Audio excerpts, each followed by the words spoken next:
बड़ी बहू वर्षा हर काम में बहुत तेज थी। वहीं छोटी बहू हर्षा हर काम आराम से करती। वर्षा को अपनी तेजी पर बहुत घमंड था।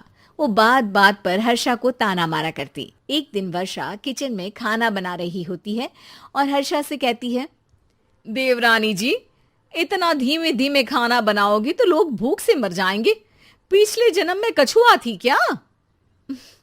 मेरा तो पता नहीं, आप बहुत तेज हो। आप पिछले जन्म में एक घोड़ा थी क्या?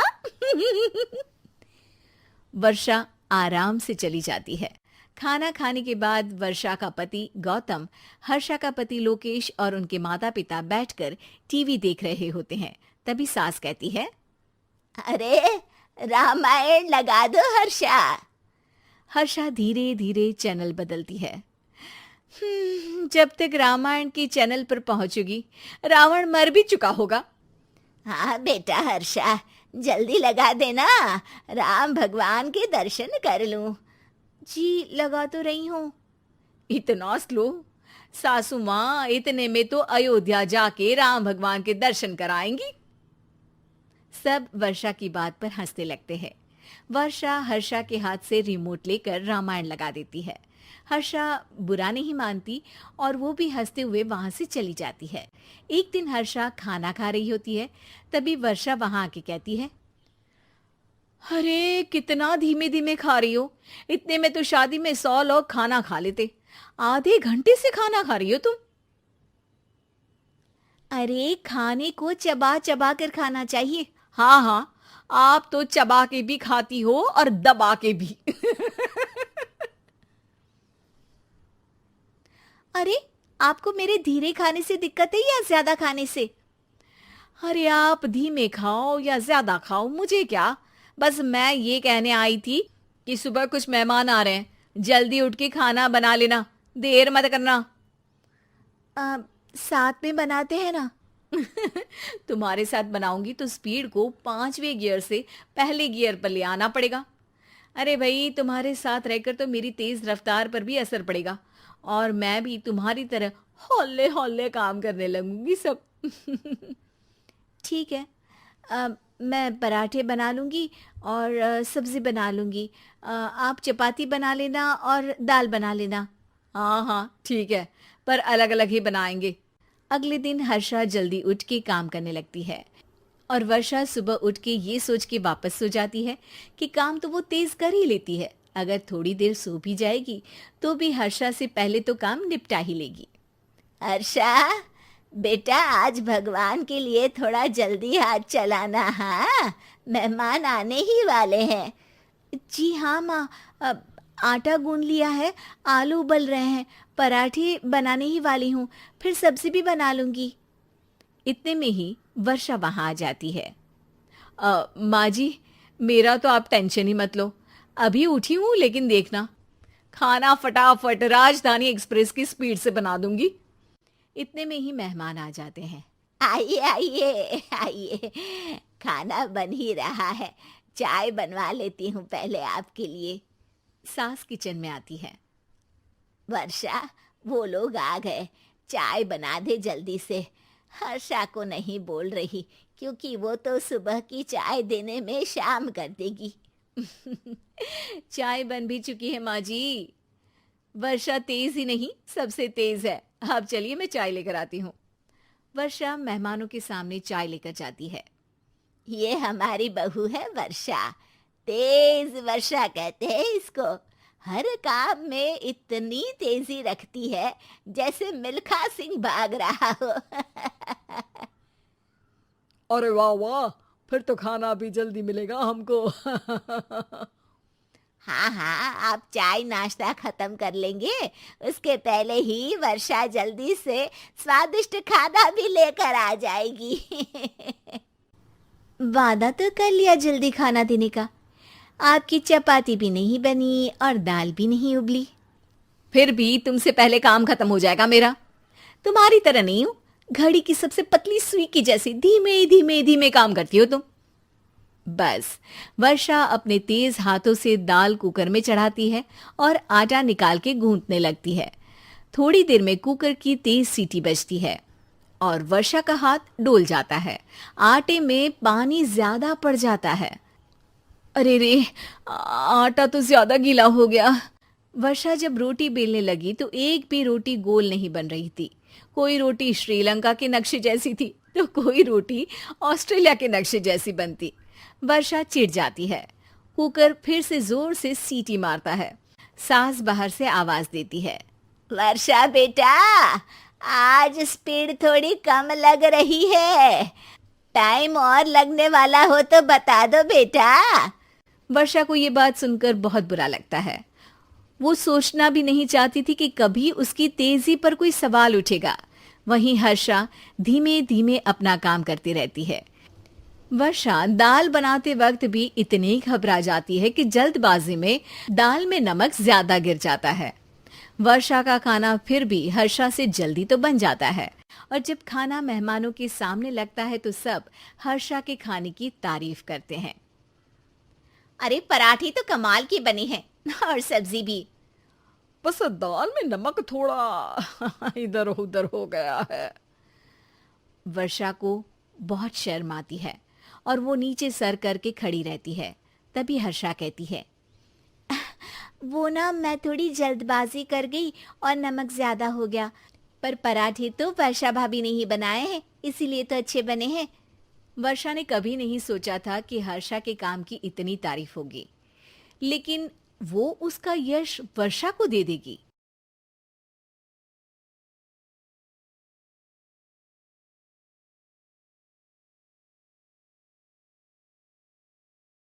रूपा और शेखर सरिता विहार में रहते हैं। वो अपनी जिंदगी में बेहद खुश होते हैं। दोनों का शौर्य नाम का एक बेटा भी होता है, जिस पर दोनों ही अपनी जान छिड़कते हैं। शेखर, अब तो आप शौर्य को अपनी गोद से नीचे उतार दीजिए, उसके सोने का टाइम हो रहा है। नहीं रूपा, इसे मेरे पास ही रहने दो प्लीज। मैं थोड़ी देर में इसे बिस्तर में सुला दूंगा। लेकिन कल सुबह आपकी ऑफिस में मीटिंग भी तो है ना, और इसके लिए आपको कल जल्दी भी तो निकलना होगा। जाइए, आप भी जाकर सो जाइए। क्या यार, अभी तो मेरी गोद में आया था मेरा बेटा और तुम उसे लेकर जा रही हो। बाद में कर लेना अपने बेटे से प्यार, अभी जाकर सो जाइए। रूपा शेखर से शौर्य को ले रही होती है कि तभी शौर्य रोने लगता है।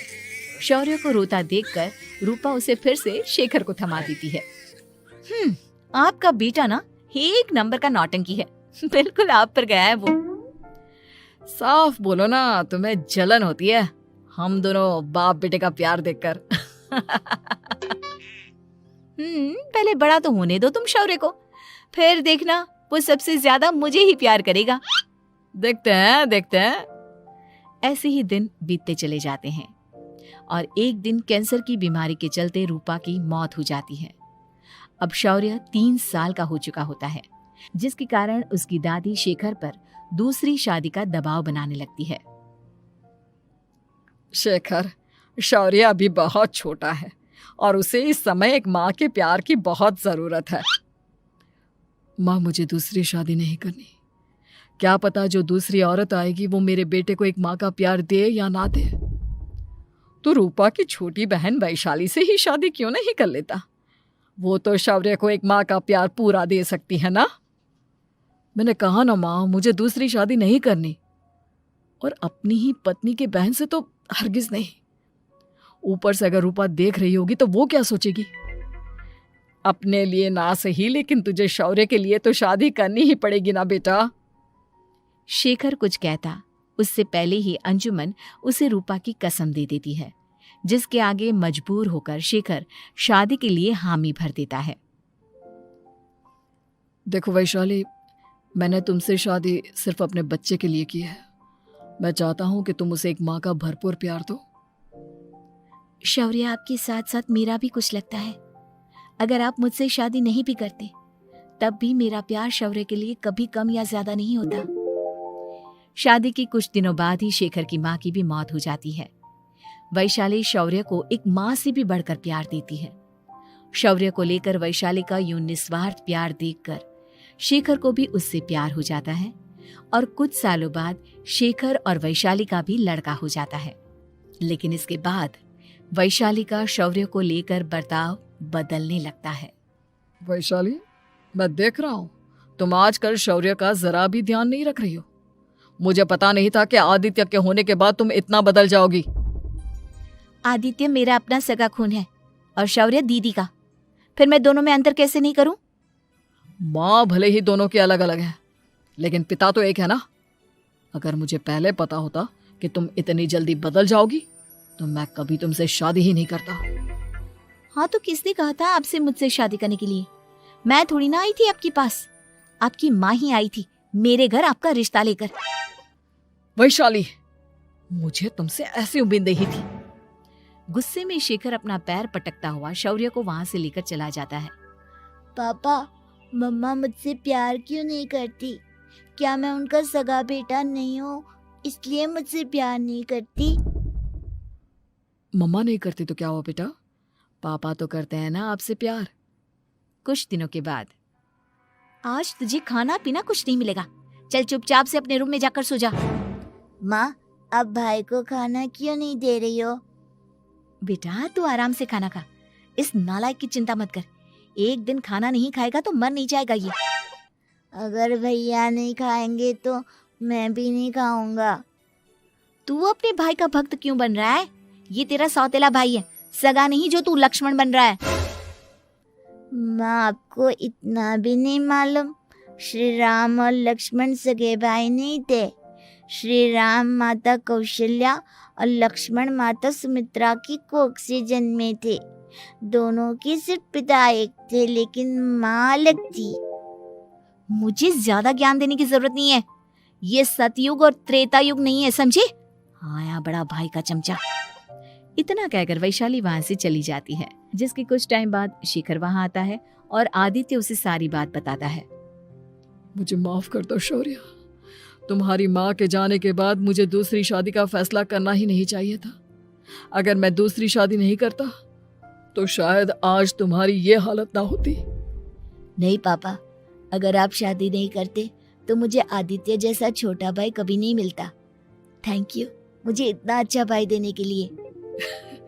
तुम दोनों हमेशा ऐसे ही साथ रहना, फिर कोई भी तुम दोनों का कुछ नहीं बिगाड़ पाएगा। चलो, मैं तुम दोनों को आइसक्रीम खिला कर लाता हूँ, बहुत भूख लग रही है ना। शेखर शौर्य और आदित्य को आइसक्रीम दिलाने लेकर जाता है। वो दोनों को पार्क में खड़ा करके आइसक्रीम लेने जा ही रहा होता है, तभी तेज रफ्तार से आती हुई एक गाड़ी उसे कुचल देती है और उसी पल शेखर की मौत हो जाती है, जिसके बाद शौर्य की जिंदगी नर्क से भी बदतर हो जाती है। सुन रे चिरकुट, इस घर के किसी भी सामान को मेरी मर्जी के बगैर हाथ मत लगाना। इन सब पर अब तेरा कोई हक नहीं है, समझा? ठीक है माँ, मैं आपकी इजाजत के बगैर किसी चीज को हाथ नहीं लगाऊंगा। चल जाकर अब पूरे घर की सफाई कर।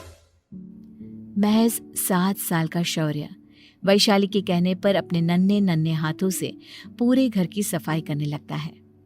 ऐसे ही दिन बीतने लगते हैं, लेकिन मासी से माँ बनी वैशाली को उस मासूम से बच्चे पर जरा भी तरस नहीं आता। क्यों शौर्य, ये घर में इतनी गंदगी कैसे हो रही है?